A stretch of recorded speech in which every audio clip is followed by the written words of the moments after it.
आज हम लोग माहेश्वर सूत्र और प्रत्याहार और उच्चार वर्णों के उच्चारण स्थान के बारे में जानकारी प्राप्त करेंगे। तो सबसे पहले माहेश्वर सूत्र के बारे में समझ लिया जाए। तो यह जो माहेश्वर सूत्र होता है, यह माना जाता है कि महर्षि पाणिनि पर प्रसन्न होकर के शंकर जी क्या किए थे, अपने डमरू को बजाए थे। तो डमरू से 14 ध्वनियाँ निकली थी और उन 14 ध्वनियों को संग्रहित कर लिया गया था और जिनको कि माहेश्वर सूत्र के नाम से जाना जाता है। और यह माहेश्वर सूत्र बहुत ही महत्वपूर्ण है, जो कि संधि और प्रत्याहार में बहुत ही सहायक होते हैं। अब इनको कैसे रखा गया उसको देखा जाए। स्वर के अंतर्गत आने वाले सूत्र को रखा गया, अंतस्थ व्यंजन के अंतर्गत रख दिया गया, स्पर्श व्यंजन के अंतर्गत रख दिया गया, उसमें व्यंजन के अंतर्गत रख दिया गया। तो स्वर के अंतर्गत जैसे कौन कौन से सूत्र हैं? 4 सूत्र हैं। अंतस्थ व्यंजन के अंतर्गत 2 हैं, स्पर्श व्यंजन के अंतर्गत 6 हैं, उसमें व्यंजन के अंतर्गत 2 सूत्र हैं। तो स्वर के अंतर्गत ऐ उड़ रील ऋक एवं आयाच। अंतस्थ व्यंजन के अंतर्गत ह्यवरट लड़। स्पर्श व्यंजन के अंतर्गत कौन कौन से हैं? यमंगणनम झभय घटदस जबगढ़दस खफ छटत चटतौ कपय। उसमें व्यंजन के अंतर्गत सससर हल। अब यहाँ आप लोग याद रखिएगा कि जो माहेश्वर सूत्र हैं, इनमें जिन वर्णों में हलंत लगा हुआ है उनका हम लोग लिखते वक्त प्रयोग नहीं करते हैं।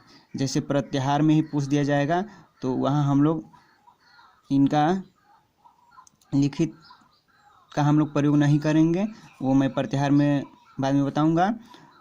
सबसे पहले इनको देख लिया जाए। अर्थात यह याद रखना है कि जो हलंत वाले वर्ण हैं इनका माहेश्वर सूत्र में कोई महत्व नहीं है। इनको केवल माहेश्वर सूत्र में इसलिए जोड़ दिया गया है कि माहेश्वर सूत्र आसानी से याद हो सके। और पहले में 4 रखा गया है स्वर के अंतर्गत, अंतस्थ व्यंजन के अंतर्गत। अंतस्थ आप लोगों को पता है, य व र ल, ये अंतस्थ व्यंजन है। और उसमें व्यंजन के अंतर्गत रखा गया स श श ह, ये उसमें व्यंजन है, आप लोगों को पता है। स्पर्श व्यंजन, ये भी आप लोगों को पता है कि स्पर्श व्यंजन के अंतर्गत जो व्यंजन का 5 वर्ग है, क वर्ग, च वर्ग, ट वर्ग, त वर्ग, प वर्ग, वे सब आते हैं स्पर्श व्यंजन के अंतर्गत। तो प्रत्येक वर्ग में आप लोगों को पता है, या पिछले वीडियो में बता दिया गया है कि प्रत्येक वर्ग में 5 व्यंजन होते हैं। अब इनको बड़ा ही बढ़िया तरीके से सजाया गया है। जो प्रत्येक वर्ग का 5वां व्यंजन है उनको पहले रख दिया गया है, चौथा व्यंजन है उनको बाद में रखा गया है, तीसरा व्यंजन उनको उसके बाद रखा गया है, दूसरा व्यंजन आते हैं उनको उनके बाद रखा गया है, और पहले व्यंजन वो लोग को क्या कर दिया गया है, लास्ट में रख दिया गया है। जैसे य है, यह 5वें नंबर पर आता है, झ है, यह चौथे नंबर पर आता है, ज है, यह तीसरे नंबर पर आता है, छ है दूसरे नंबर पर आता है, च है पहले नंबर पर आता है। तो इस तरह से यहाँ स्थापित कर दिया गया है। अब इसमें आप लोग इसको याद रखिएगा, यह जो है इसको यमंगणनम को पंचम वर्ग कहा जाता है। पंचम वर्ग क्यों? क्योंकि यह प्रत्येक वर्ग का 5वां व्यंजन होता है। अब यह बहुत ही महत्वपूर्ण है और इन पंचम वर्णों को बताया गया कि इनका जो उच्चारण होता है यह विसर्ग नहीं, अनुस्वार के उच्चारण के समान होता है। तो इनका महत्व क्या है इसको देखा जाए।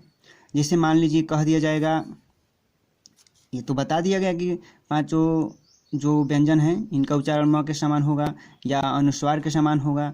तो उस अनुस्वार में या उस बिंदु का मतलब क्या होगा, जैसे य होगा कि म होगा कि र होगा, हाँ, कि ङ होगा कि न होगा, यह हम लोग इस बिंदु को देख कर के नहीं समझ सकते। जैसे कह दिया जाएगा कि ये जो संबंध लिखा गया है तो इस बिंदु का मतलब बताओ, तो हम लोग क्या कहेंगे?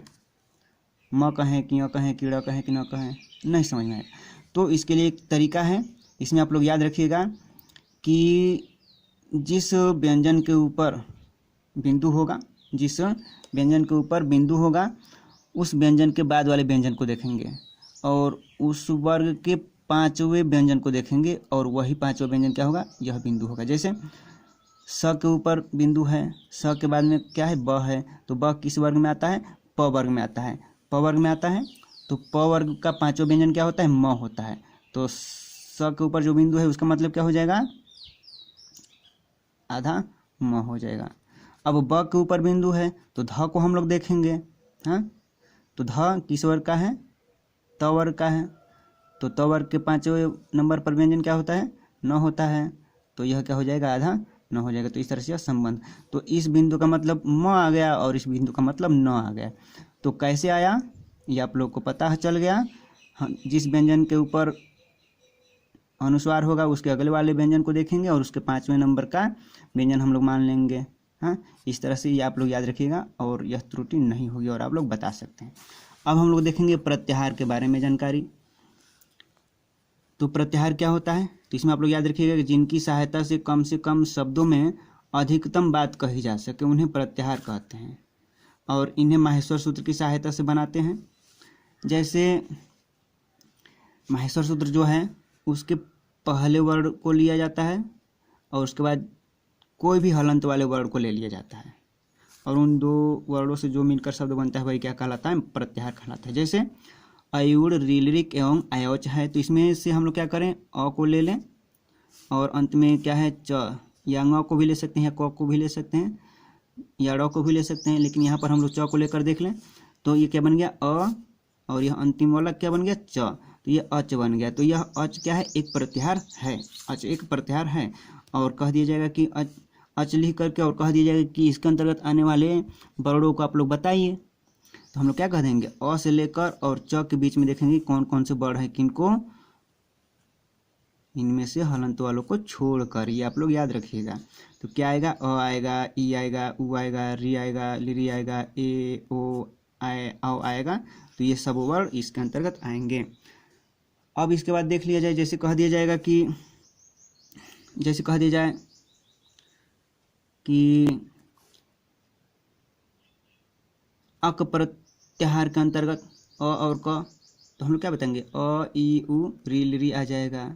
एच प्रत्याहार के अंतर्गत तो ए से हम लोग क्या करेंगे, इस ए से च तक देखेंगे और कौन कौन से व्यंजन है, ए ओ ऐ औ। ये आप लोग याद रखिएगा कि हलंत वालों को छोड़ते चलना है, हलंत वालों को हम लोग नहीं कहेंगे, नहीं लिखेंगे।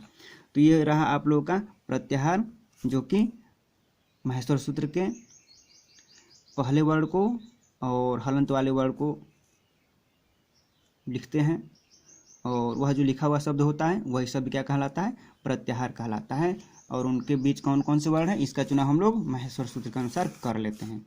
अब इसके बाद आता है वर्णों का उच्चारण स्थान। कंठ, कंठ के अंतर्गत आप लोग देख सकते हैं तालु, तालु के अंतर्गत आप लोग देख सकते हैं तालु के अंतर्गत, मूर्धा के अंतर्गत देख सकते हैं कौन कौन से व्यंजन हैं।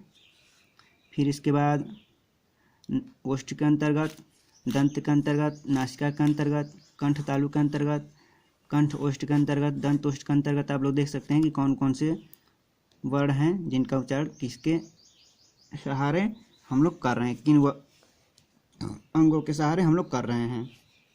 तो सबसे पहले कंठ आप लोगों को पता है, तालु पता है, मूर्धा को आप लोग याद रखिएगा। कोई यदि कह दे कि मूर्धा किसे हम लोग कहते हैं तो आप लोग यह बता दीजिएगा कि दंत और तालु, दंत और तालु के बीच के भाग को हम लोग मूर्धा कहते हैं। जैसे हम लोग ट का उच्चारण करें, ट कहेंगे हम लोग, तो ट जब हम लोग कहेंगे तो जो जिह्वा होगी वह न तो दांत को स्पर्श करेगी न तो तालु को स्पर्श करेगी।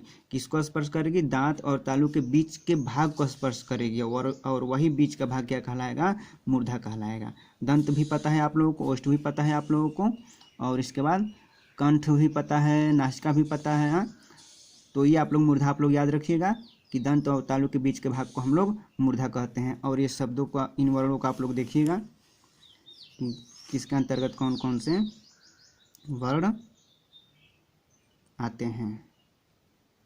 कंठ के अंतर्गत ये शब्द आएंगे, ये सब वर्ण आएंगे, ये सब तालु के अंतर्गत आएंगे, ये मूर्धा के अंतर्गत, ये दंत के अंतर्गत, ये ओष्ठ के अंतर्गत, ये नासिका के अंतर्गत, ये कंठ तालु के अंतर्गत, ये कंठ ओष्ठ के अंतर्गत और ये दंत ओष्ठ के अंतर्गत आएंगे। जैसे कैसे, यदि हम लोग कहेंगे क तो ऐसा लगेगा कि कंठ से वह आवाज़ आ रहा है। जैसे हम लोग कहेंगे च तो जिह्वा क्या होगी, तालु को स्पर्श करेगी। जैसे कह दिया जाएगा ट तो जिह्वा क्या करेगी, तालु और दंत के बीच के भाग को स्पर्श करेगी। जैसे त कह दिया जाएगा तो दंत को स्पर्श करेगी कौन, जिह्वा। और प कह दिया जाए तो दोनों ओष्ठ आपस में सटेंगे। म कह दिया जाए तो ऐसा लगेगा कि नाक से ध्वनि बाहर निकल रही है। ए कह दिया जाए तो ऐसा लगेगा कि कंठ और तालु की सहायता ली जा रही है। ओ कह दिया जाए तो कंठ और ओष्ठ की सहायता ली जा रही है, ऐसा आभास होगा। या व कह दिया जाए तो व ओष्ठ का भी सहारा लिया जा रहा है और दंत का भी सहारा लिया जा रहा है, अर्थात जिह्वा दांत को थोड़ा सा स्पर्श करने के लिए आगे बढ़ रही है। तो इस तरह से इन वर्णों को आप लोग याद रखिएगा और ये उच्चारण स्थानों को आप लोग याद रखिएगा। और ये माहेश्वर सूत्र बहुत ही महत्वपूर्ण है, ये आप लोग याद रखिएगा। तो आज के लिए बस इतना ही, धन्यवाद।